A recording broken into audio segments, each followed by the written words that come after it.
रहे। नष्टप्रायेषु अभद्रेषु नित्यं भागवत सेवया भगवती उत्तमश्लोके भक्तिर्भवति नैष्टिकी। कृष्णाय वासुदेवाय देवकीनन्दनाय च नन्दगोपकुमाराय गोविन्दाय नमो नमः।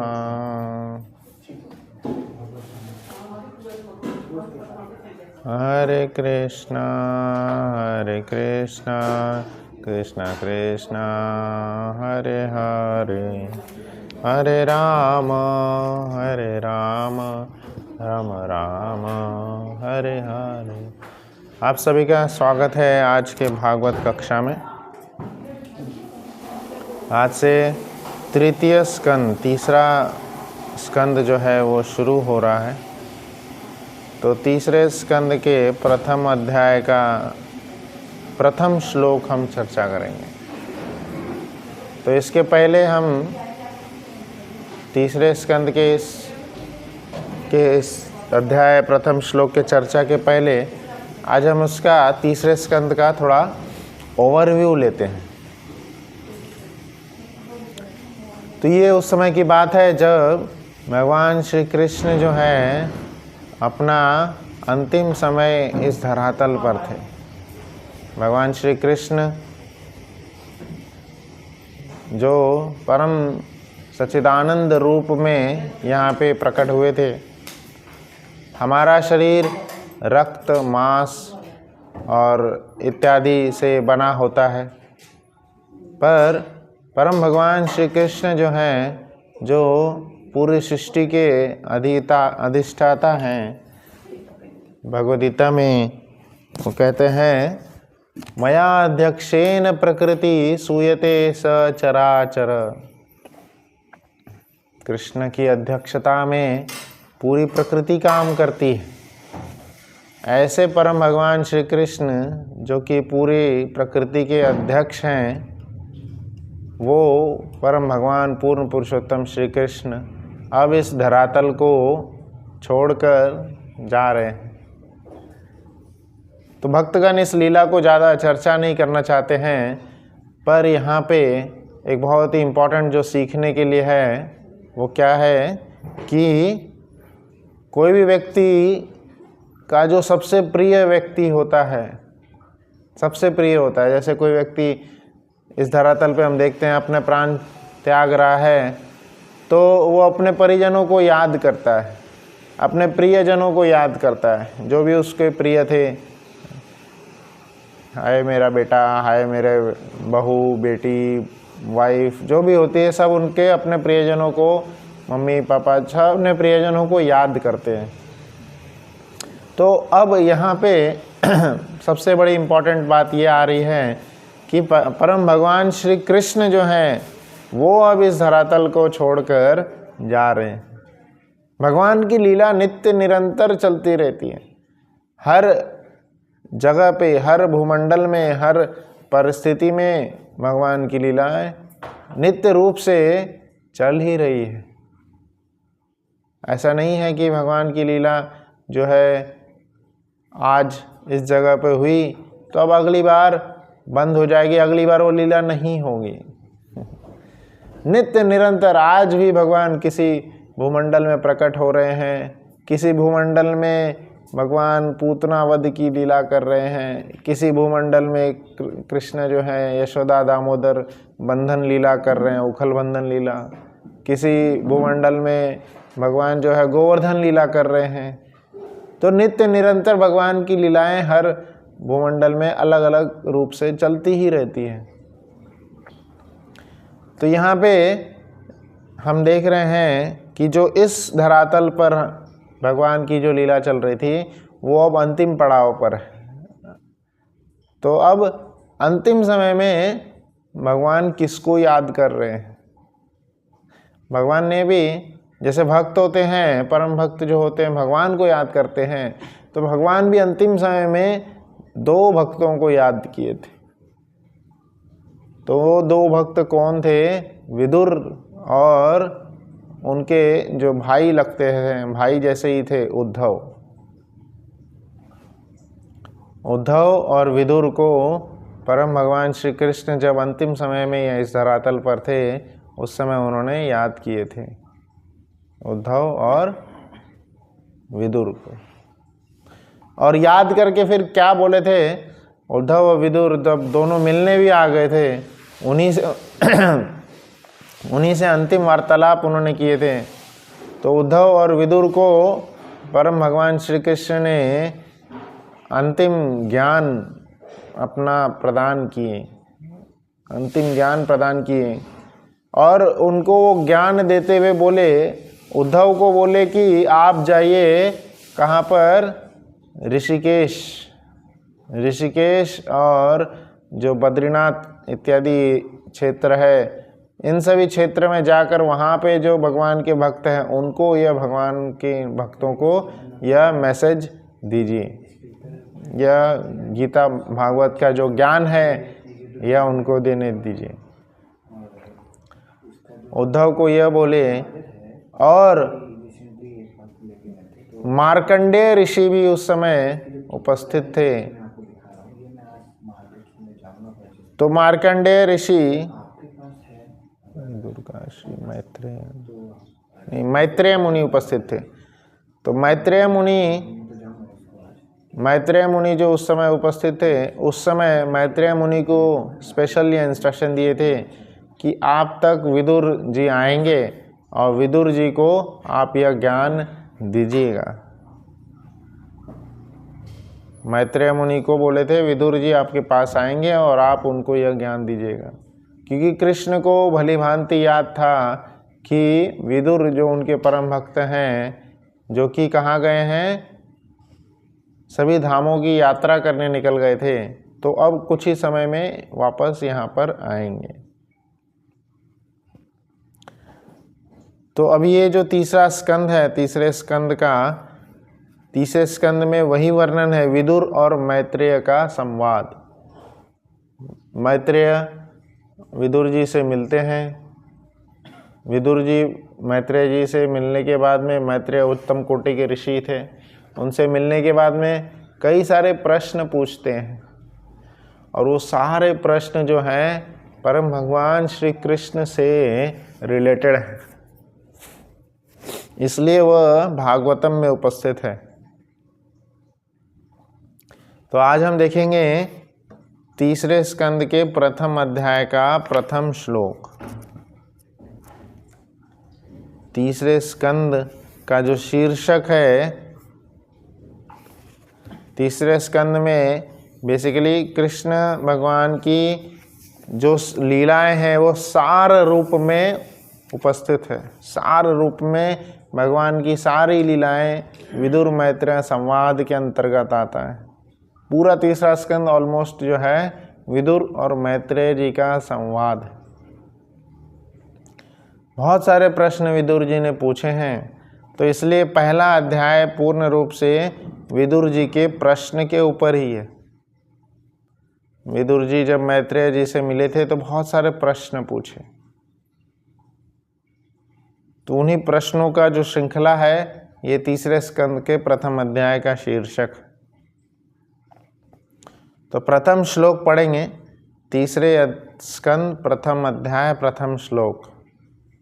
अध्याय का शीर्षक है विदुर द्वारा पूछे गए प्रश्न। प्रथम श्लोक। यह श्लोक, क्योंकि अभी विदुर और मैत्रेय जी का संवाद शुरू नहीं हुआ है, तो ये इसलिए यह श्लोक जो है कौन बोल रहे हैं? शुकदेव गोस्वामी बोल रहे हैं। जैसे थर्ड पर्सन के रूप में, थर्ड पर्सन जो होते हैं, थर्ड पर्सन तीसरे एंगल से जो व्यक्ति देखा जाता है, तो तीसरे एंगल से अगर कोई थर्ड पर्सन वैसे देख रहे हैं,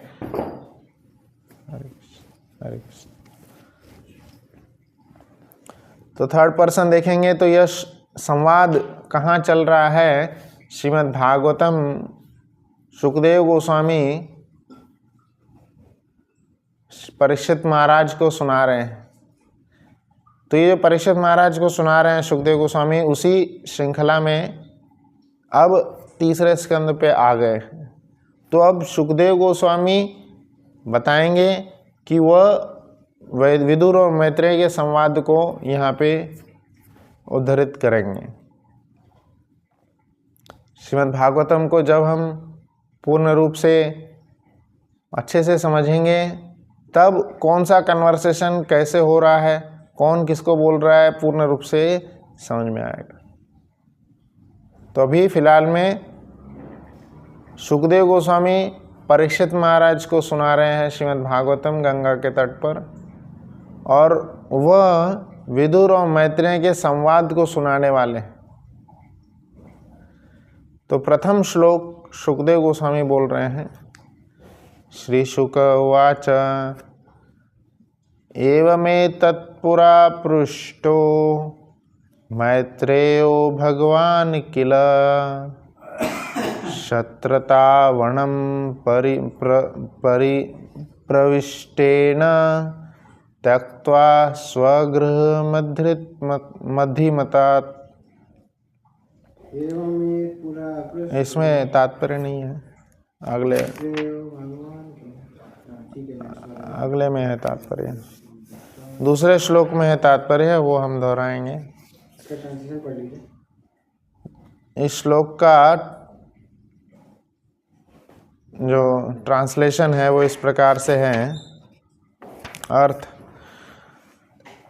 श्रील प्रभुपाद जी के द्वारा, श्रील प्रभुपाद की जय। श्रील सुखदेव गोस्वामी ने कहा, अपना समृद्ध घर त्याग कर जंगल में प्रवेश करके महान भक्त राजा विदुर ने अनुग्रहकारी श्री मैत्रेय मुनि ऋषि से यह प्रश्न पूछा। तो यहाँ पे भी श्लोक में भी हम देख सकते हैं as a third person Sukhdev Goswami यह श्लोक बोल रहे हैं। अब दूसरा श्लोक, इस श्लोक में तात्पर्य श्रील प्रभुपाद जी लिखे हैं, तो इसको हम अच्छे से समझेंगे। आप सब लोग यह श्लोक दोहराइए। यत् वै अयम मंत्रकृत वह भगवान अखिल ईश्वर पौर्वेन्द्र ग्रहम हित्वा प्रविवेश आत्मसात कृतम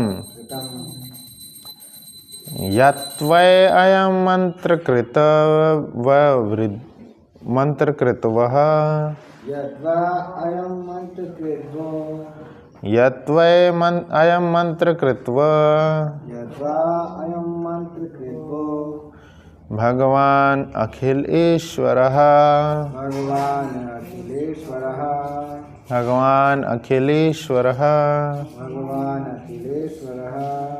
पौर्वेन्द्र ग्रहं हित्वा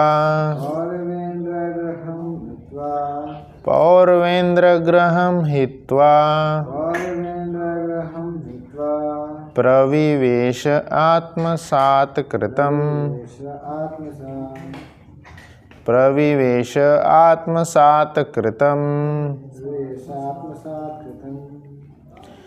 यत्वै अयं मंत्रकृतवः भगवान अखिलेश्वरः पौर्वेन्द्र ग्रहं हित्वा प्रविवेश आत्मसात कृतम्। कृपया दोहराएं। यद्वा वयं मंत्रकृत्वः भगवान अखिलेश्वरः पौर्वेन्द्र ग्रहं हित्वा प्रविवेश आत्मसात कृतम्। यद्वा अयं मंत्रकृत्वः भगवान अखिलेश्वरः पौर्वेन्द्र ग्रहं हित्वा प्रविवेश आत्मसात् कृतम्। शब्दार्थ, अनुवाद एवं तात्पर्य श्री श्री भक्तिवेदांत स्वामी श्रील प्रभुपाद के द्वारा। श्रील प्रभुपाद की जय। शब्दार्थ, यह जो घर, वह और क्या कहा जा सकता है। अयम श्री कृष्ण मंत्रकृत मंत्री, वह आप लोग भगवान अखिल ईश्वरः, सबके स्वामी, पौरवेंद्र, दुर्योधन के गृहम, घर को, हित्वा, त्याग कर, प्रविवेश, प्रविष्ट हुए, आत्मसात, अपना ही, कृतम, स्वीकार किया हुआ। अनुवाद, पांडवों के रिहायशी मकान के विषय में और क्या कहा जा सकता है। सबके स्वामी भगवान श्री कृष्ण आप लोगों के मंत्री बने। वे उस घर में इस तरह प्रवेश करते थे मानो वह उन्हीं का अपना घर हो, और वे दुर्योधन के घर की ओर कोई ध्यान ही नहीं देते थे। तात्पर्य, गौड़ीय अचिंत्य भेद अभेदातत्व दर्शन के अनुसार जो भी वस्तु भगवान श्री कृष्ण की इंद्रियों को तुष्ट करती है वह भी श्री कृष्ण है। उदाहरणार्थ, वृंदावन धाम भगवान श्री कृष्ण से अभिन्न है। तदधाम वृंदावनम, क्योंकि श्री भगवान वृंदावन में अपनी अंतरंगी शक्ति का दिव्य आनंद भोगते हैं, इसी तरह पांडवों का घर भी श्री भगवान के लिए दिव्य आनंद का स्रोत था। यहाँ इसका उल्लेख हुआ है कि श्री भगवान ने इस घर को अपने ही आत्मा की तरह समझा। अतएव पांडवों का घर वृंदावन के समान ही था और विदुर को उस दिव्य आनंद वाले स्थान का परित्याग नहीं करना चाहिए था। अतः उनके द्वारा घर छोड़ने का कारण वास्तव में पारिवारिक अनबन नहीं था, प्रत्युत विदुर ने इस अवसर का लाभ श्री मैत्रेय मुनि से मिलने और दिव्य ज्ञान की चर्चा करने हेतु उठाया। विदुर जैसे साधु पुरुष के लिए सांसारिक मामलों को लेकर उठने वाले कोई भी विघ्न महत्वहीन था, किंतु कभी कभी ऐसे विघ्न उच्चतर अनुभूति के लिए अनुकूल होते हैं। अतएव विदुर ने पारिवारिक अनबन का लाभ श्री मैत्रेय मुनि से भेंट करने में उठाया। ओम अज्ञानतिमिरन्धस्य ज्ञानाञ्जनशलाकया चक्षुरुन्मीलितं येन तस्मै श्रीगुरुवे नमः। श्रीचैतन्यमनोभीष्टं स्थापितं येन भूतले स्वयं रूपः कदा मह्यं ददाति स्वपदान्तिके। वन्देऽहं श्रीगुरो श्रीयुतापद्कमलं श्रीगुरून् वैष्णवांश्च श्रीरूपं साग्रजातं सहगना ललिता श्रीशाखान्वितांश्च श्रीकृष्ण करुणा सिन्धु दीनबन्धु जगत्पते गोपेश गोपिकान्त राधाकान्त नमोस्तुते। तप्त कांचन गौरांगी श्रीराधे वृंदावनेश्वरी विश्वभानुसुते देवी प्रणमामि हरिवरि नीलाचल निवासाय नित्याय परमात्मा बलभद्र सुभद्राभ्यां जगन्नाथाय ते नमः। जय श्री कृष्ण चैतन्य प्रभु नित्यानंद श्री अद्वैत गदाधर शिवासादि गौर भक्त। हरे कृष्णा कृष्णा कृष्णा हरे हरे, हरे राम राम राम हरे। श्री श्री जगन्नाथ बलदेव सुभद्रा महारानी की जय। श्री गौर निताय श्री राधा मदन मोहन की जय।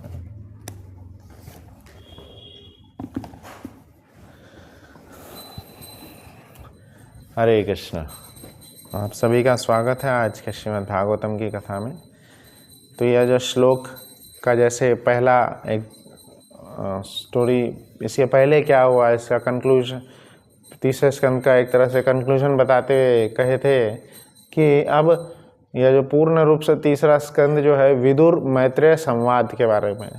परम भगवान श्री कृष्ण अंतिम समय में मैत्रेय और उद्धव जी से मिले थे और मैत्रेय जी और उद्धव जी से मिलकर जो उन्होंने भागवत का संदेश दिए थे, तो उद्धव जी को बोले थे आप ऋषिकेश और बद्रीनाथ इत्यादि जगह पर जाकर इसका उनको ज्ञान दीजिए।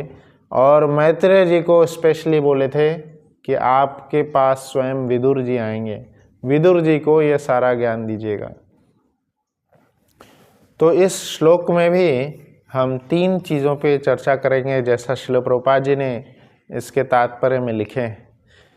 सबसे पहले हम इस बात की चर्चा करेंगे कि जैसे श्लोक का फर्स्ट तात्पर्य, श्लोक के तात्पर्य के फर्स्ट पार्ट में परम भगवान श्री कृष्ण और उनसे संबंधित कोई भी जो जगह है, कोई भी जो चीज़ है, कोई भी वस्तु है, वो अभिन्न नहीं है। यह सिद्धांत श्रील प्रभुपाद जी ने इस तात्पर्य में उद्धृत किए। तो इस सिद्धांत का नाम है, यह गौड़ीय वैष्णव परंपरा में जैसे हम आते हैं तो उसी परंपरा का यह सिद्धांत है अचिंत भेदाभेद तत्व। हर परंपरा का अपना अलग अलग सिद्धांत होता है, तो हम गौड़ीय वैष्णव का यह सिद्धांत है अचिंत भेदाभेद तत्व। इसका अर्थ है कि जो हमारे मतलब जिसमें हम भेद कर भी नहीं सकते और कर भी सकते, अचिंत है यह भगवान श्री कृष्ण और उनसे जुड़ी वस्तुओं के बारे में, उनसे जुड़ी चीज़ों के बारे में। तो यहाँ पे उदाहरण के रूप में देते हुए एक छोटा सा बहुत सुंदर सा एक उदाहरण प्रस्तुत किए हैं। जैसे परम भगवान श्री कृष्ण जो हैं वृंदावन धाम से अभिन्न है, वृंदावन धाम से वह अभिन्न है। वृंदावन धाम और भगवान श्री कृष्ण में कोई भिन्नता नहीं है। जैसे भगवान श्री कृष्ण और उनके नाम में भिन्नता नहीं है, हरिनामामृत में लिखा है जैसे कि उनके नाम और स्वयं भगवान श्री कृष्ण वही है। जब हम हरिनाम का उच्चारण करते हैं हरे कृष्णा कृष्णा कृष्णा हरे हरे, हरे राम राम राम हरे हरे, तो जब इस परम भगवान के इस परम नाम का उच्चारण करते हैं तो हम कृष्ण को ही बुला रहे हैं।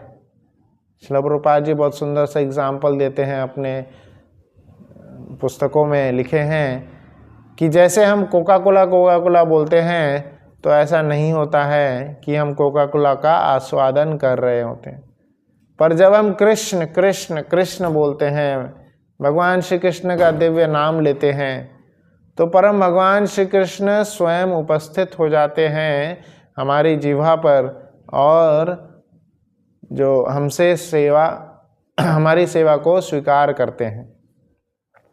तो उनके नाम में और स्वयं भगवान श्री कृष्ण में कोई भेद नहीं है, दोनों सेम है। उसी प्रकार से वृंदावन धाम भी बता रहे हैं। वृंदावन धाम अगर हम जाते हैं तो वृंदावन धाम क्या है, परम भगवान श्री कृष्ण स्वयं जहाँ पे 11 साल रहे थे। ऐसा कह रहे हैं कि भागवतम में ही वर्णन आता है, जहाँ पे जब कृष्ण भगवान विदुर जी जब कृष्ण को लेके जा रहे थे वृंदावन से, वृंदावन में जितने भी गोप गोपियाँ थी, जितने भी ग्वाल बाल थे, जितने भी गायें थी और इत्यादि बाकी पशुगण भी जो थे, वह सब रो रहे थे, सब क्रंदन कर रहे थे, यहाँ तक कि पेड़ पौधे भी क्रंदन कर रहे थे।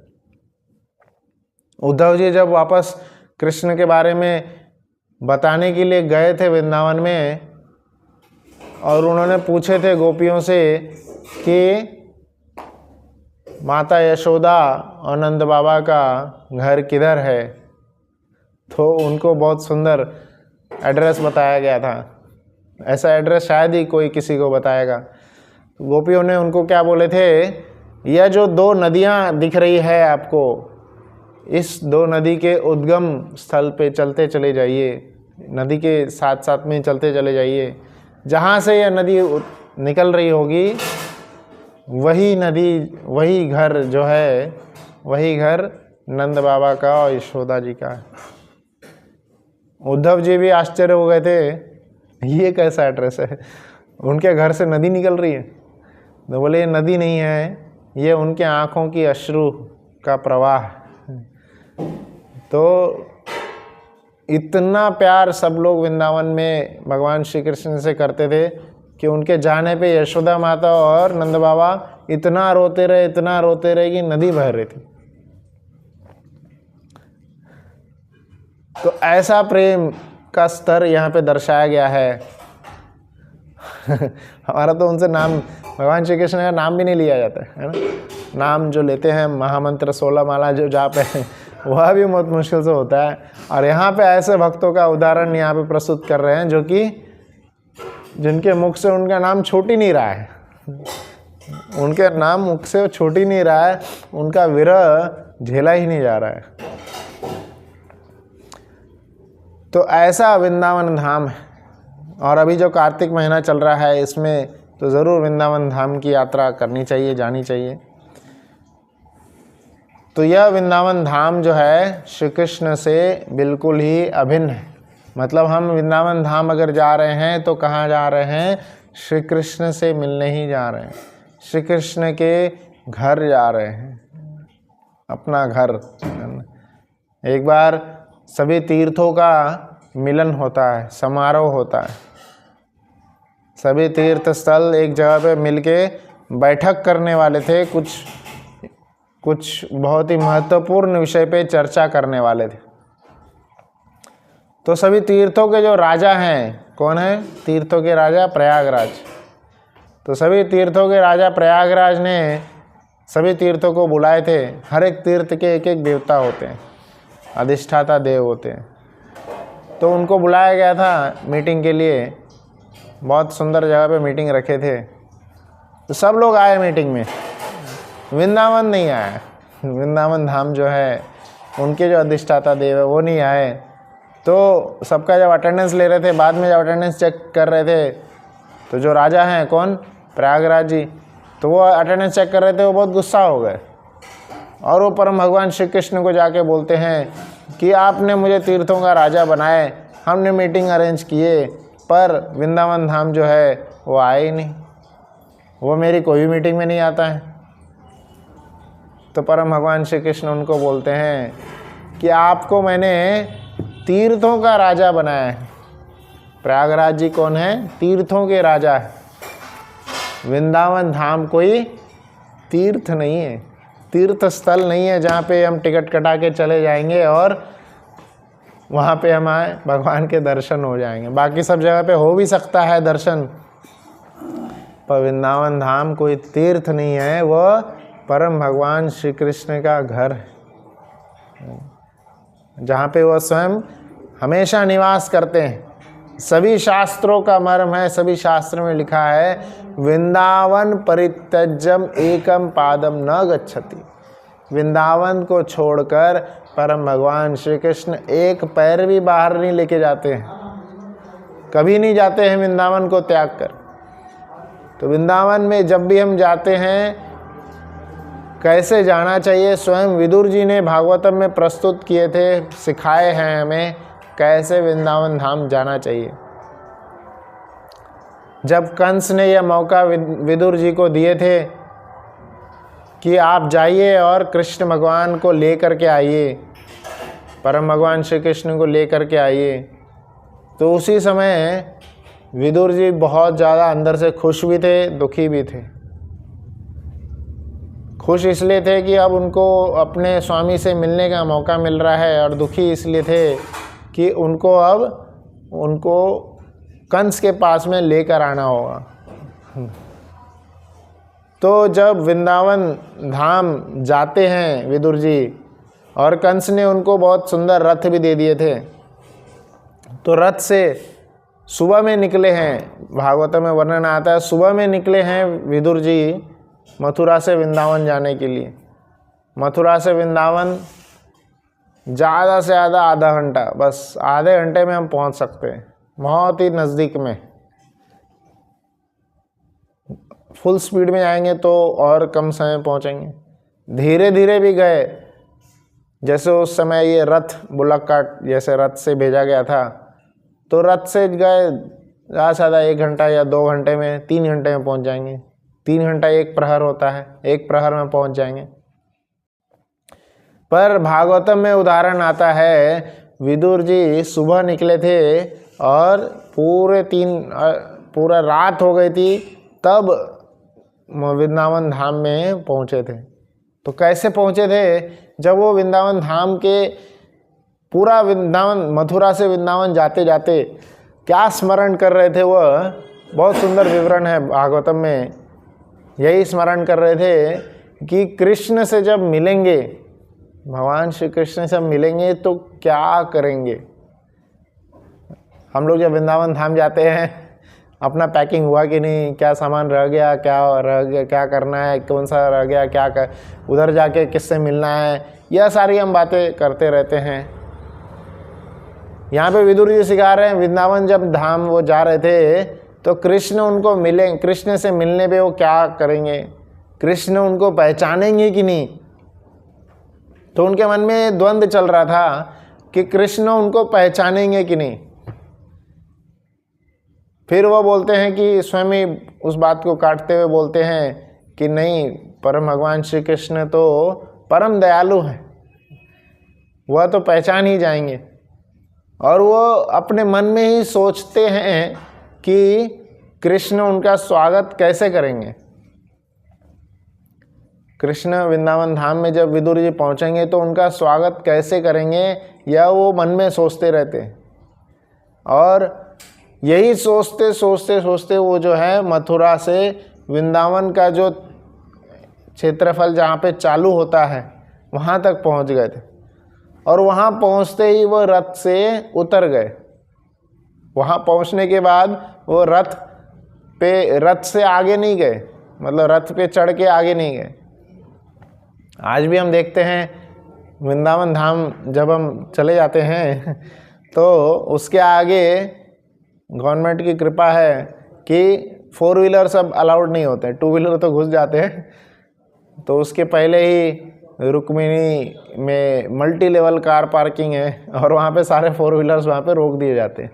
और उसके आगे जाना है तो ई रिक्शा वगैरह करके जाओ या पैदल जाओ। तो वैसे ही विदुर जी भी अपनी रथ से उतर गए थे, और रथ से उतरने के बाद वृंदावन धाम में वो फिर कैसे जाते हैं, पैदल जा रहे हैं। और कैसे पैदल जा रहे हैं, वृंदावन में एक और बात थी, क्योंकि उस समय स्वयं परम भगवान श्री कृष्ण रह रहे थे वहाँ पे, तो प्रकृति जिनके अध्यक्ष स्वयं कृष्ण हैं, वह परम भगवान श्री कृष्ण के पद चिन्हों को मिटाती नहीं थी। हमें यह स्मरण होना चाहिए कि परम भगवान श्री कृष्ण जो गायों को चराने के लिए, गवों को चराने के लिए वृंदावन धाम में विचरण करते रहते हैं हर जगह, तो वह जब उनको स्टार्टिंग में गौओं को चराने की सेवा उनकी माता यशोदा दी थी, तो उन्होंने क्या बोले थे यशोदा माता को, यशोदा माता उनके लिए बहुत सुंदर से नए नए चप्पल लेके आए थे, खड़ाऊ लेके आई थी। तो यशोदा माता को वो क्या बोल रहे थे, मेरी इतनी सारी गाय हैं, यह सब भी मुझसे इतना प्रेम करते हैं, तो यह खाली पैर जा रहे हैं और मैं चप्पल पहनूंगा, यह बिल्कुल भी शोभा नहीं देता। तो उन्होंने बोले थे आप मुझे मेरे लिए खड़ाव लेके आए, तो सारे गायों के लिए भी खड़ाव लेके आइए। यशोदा माता ऐसे सिर चकराने लगी। एक गाय के 4 पैर होते हैं, उनके पास 9 लाख गाय थी, तो 36 लाख इतने सारे खड़ाव कहाँ से बनाएंगे। फिर भी बहुत मनाने का प्रयास किए, बट कृष्ण नहीं माने थे। तो अंततः क्या होता है कि कृष्ण खाली पैर गए थे, और पूरे वृंदावन धाम में हमेशा कृष्ण खाली पैर ही रहे। तो इसलिए हमें भी जब भी हम वृंदावन धाम जाते हैं, चप्पल को बाहर ही त्याग देना चाहिए। तो चप्पल पहन के तो नहीं जाना चाहिए, खाली पैर ही घूमना चाहिए। प्रकृति का प्रभाव जो भी हो, गर्मी लगे ठंड लगे, खाली पैर ही रहे, क्योंकि भगवान भी खाली पैर रहे थे। और जब भगवान खाली पैर रह रहे थे तो उनके जो पद चिन्ह के निशान थे वह प्रकृति मिटाती नहीं थी। मतलब ऐसी हवा चलती थी, बाकी सारे पद चिन्ह मिट जाते थे, कृष्ण के जो पद चिन्ह हैं वैसे की वैसे ही रहते थे, मिटते ही नहीं थे। मिटाती ही नहीं थी प्रकृति। उनके साइड का सब मिट जाएगा, इधर का मिट जाएगा, कृष्ण भगवान के पद चिन्ह नहीं मिटाते थे। और उन्हीं पद चिन्हों को विदुर जी जब दर्शन कर रहे थे, जब वो वृंदावन धाम आए थे, वह पूर्ण रूप से अश्रु से लोटपोट हो गए थे, और एक एक पद चिन्ह को देख करके परम भगवान श्री कृष्ण को याद कर रहे थे, उनकी लीलाओं का स्मरण कर रहे थे। जो भी लीला उन्होंने मथुरा में बैठ के सुने हैं, उन सभी लीलाओं का स्मरण कर रहे हैं, और उनको कृष्ण से मिलने की उत्कंठा और बढ़ती जा रही है। हर पद चिन्ह पे जाकर के वो रो रहे हैं और उनका कृष्ण का स्मरण कर रहे हैं। तो ऐसे हमें वृंदावन धाम जाना चाहिए। हर पल में हम क्या करें, सिर्फ और सिर्फ कृष्ण का स्मरण करें, उनकी लीलाओं का स्मरण करें। अभी पूरा महीना भर जैसे प्रभुपाद जी की कृपा से उखल बंधन लीला हमें स्मरण होती है, ऐसे कई सारी लीलाएं हैं कृष्ण भगवान के वृंदावन धाम में, उन लीलाओं का स्मरण करना चाहिए। तो यह विदुर जी हमें सिखा रहे हैं वृंदावन धाम कैसे जाना है। और यह वृंदावन धाम क्या है, प्रभुपाद जी यहाँ पे बता रहे हैं कि वह कृष्ण से अभिन्न है। तो यह इस तात्पर्य में प्रथम विषय पे चर्चा किए हैं कि भगवान श्री कृष्ण से संबंधित कोई भी चीज़ है वो और कृष्ण भगवान अलग नहीं होते हैं। शास्त्र में वर्णन है, स्वयं बलराम जी उन सभी रूपों में उपस्थित होते हैं जहाँ पे भी कृष्ण लीला कर रहे हैं। यह कृष्ण की लीला में जो भी चीज़ों का, जो भी वस्तुओं का उपयोग होगा, वह सब कौन है, बलराम जी है। तो इसलिए ना ही उन सभी वस्तुओं के प्रति और ना ही उनसे संबंधित कोई भी और वस्तु है, इस किसी के प्रति हमें किसी प्रकार का वैर भाव नहीं रखना चाहिए, किसी प्रकार का अपराध नहीं करना चाहिए। इसलिए धाम अपराध भी होते हैं। श्री रूप गोस्वामी ने धाम अपराध भी वर्णन किए। धाम अपराध से भी हमें समझना चाहिए, जानना चाहिए और बचना चाहिए। दूसरा जो विषय इस तात्पर्य में प्रभुपाद जी ने लिखे हैं वह पांडवों का भाग्य, पांडवों के बारे में लिख रहे हैं। पांडवों का भाग्य कितना उज्जवल था। लोग अपने घर को बहुत अच्छा मानते हैं, अपने घर में अच्छे से रहते हैं, दूसरों के घर में ज़्यादा समय नहीं रहते हैं। दूसरों के घर में जब भी गए तो मिल करके वापस अपने घर आना चाहते हैं।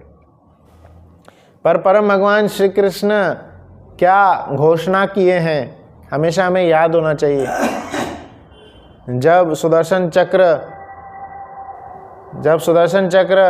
किनका, दुर्वासा ऋषि का पीछा कर रहा था, तो दुर्वासा ऋषि का पीछा करते हुए सुदर्शन चक्र से बचते हुए दुर्वासा ऋषि कहाँ पहुँच गए थे, परम भगवान श्री विष्णु जी के धाम में वैकुंठ धाम में पहुंच गए थे तो वहाँ पे विष्णु भगवान जो हैं क्या बोल रहे थे दुर्वासा ऋषि को कि वह अपने भक्तों के हृदय में रहते हैं, वो अपने भक्तों के द्वारा अधीन ही नहीं पराधीन है।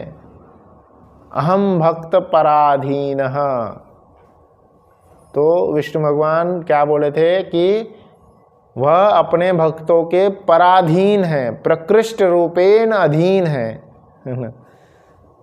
तो ऐसे इसी परिभाषा का लाइव एग्जाम्पल दिखाते हुए भगवान श्री कृष्ण पांडवों के घर में रहते थे, जैसे कि उनके अधीन है वो।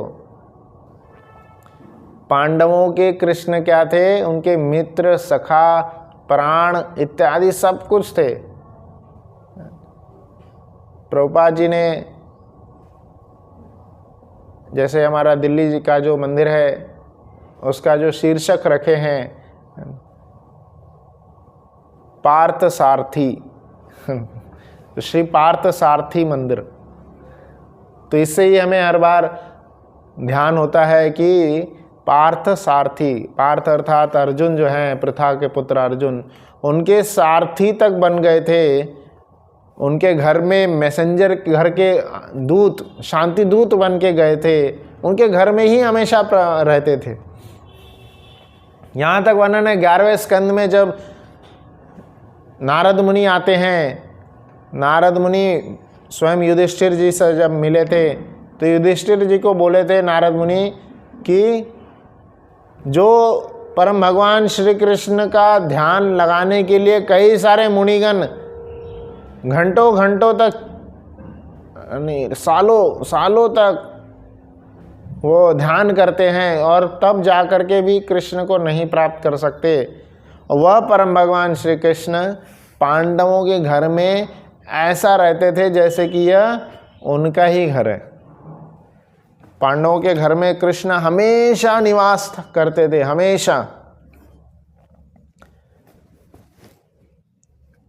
यहाँ पे प्रभुपाद जी बहुत सुंदर लिखे हैं, क्योंकि श्री भगवान वृंदावन में अपनी अंतरंगा शक्ति का दिव्य आनंद भोगते हैं, और यही कंपैरिजन कर रहे हैं वृंदावन धाम में कैसे कृष्ण रहते हैं, अपने दिव्य आनंद में रहते हैं, और वही सेम, वही आनंद पांडवों के घर में भी कृष्ण लेते थे।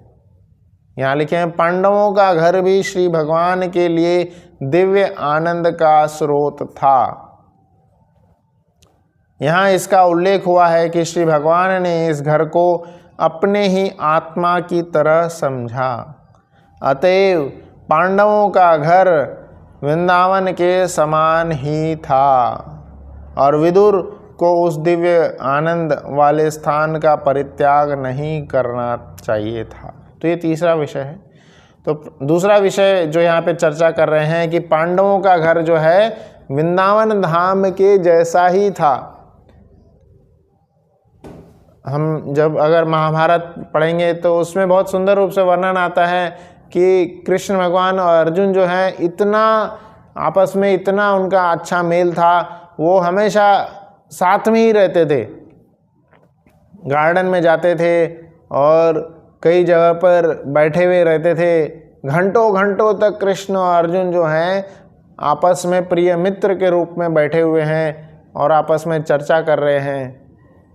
युधिष्ठिर महाराज से भी कृष्ण जब भी मिलते थे उनको प्रणाम करते थे और उनके साथ भी घंटों तक बैठे रहते थे। तो इस प्रकार से जो पांडवों का जो घर है वह कृष्ण ने अपना मान करके रखे थे और वहीं पर हमेशा रहते थे।